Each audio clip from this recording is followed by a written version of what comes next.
एक ऐसा बूढ़ा वानर जिसकी पूंछ महाबली भीम भी 1 इंच हिला नहीं पाए।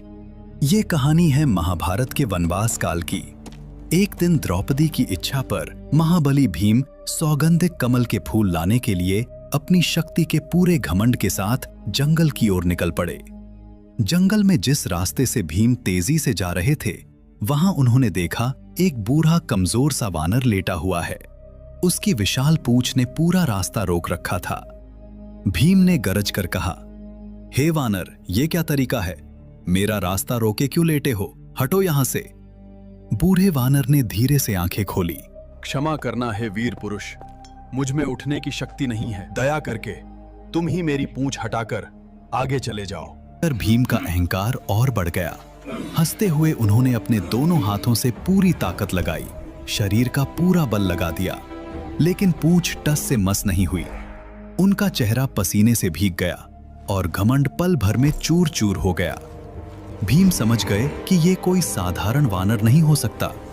वो तुरंत हाथ जोड़कर विनम्रता से बोले, हे वानर श्रेष्ठ, आप कौन हैं? आप इतने शक्तिशाली हैं कि इस ब्रह्मांड को भी हिला सकते हैं। कृपया अपना सत्य परिचय दें। तब हनुमान जी मुस्कुराए और अपने विशाल असली रूप में प्रकट हुए। उन्होंने कहा, मैं तुम्हारा बड़ा भाई हनुमान हूं। हम दोनों ही पवन देव के पुत्र हैं। ये सुनते ही भीम भाव विभोर हो गए और बड़े भाई के चरणों पर गिर पड़े। हनुमान जी ने भीम को गले लगाया और समझाया, शक्ति का अहंकार नहीं करना चाहिए। बल का उपयोग केवल धर्म की रक्षा के लिए करना चाहिए और अपने छोटे भाई को फूलों के रास्ते पर आगे बढ़ाने के लिए। हनुमान जी ने अपनी गदा से पहाड़ के बीच एक विशाल द्वार बना दिया।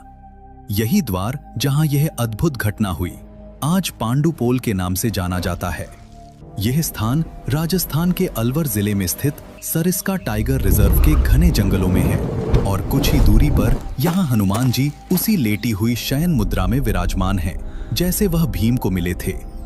यह भारत के उन गिने चुने मंदिरों में है जहां हनुमान जी लेटे हुए हैं।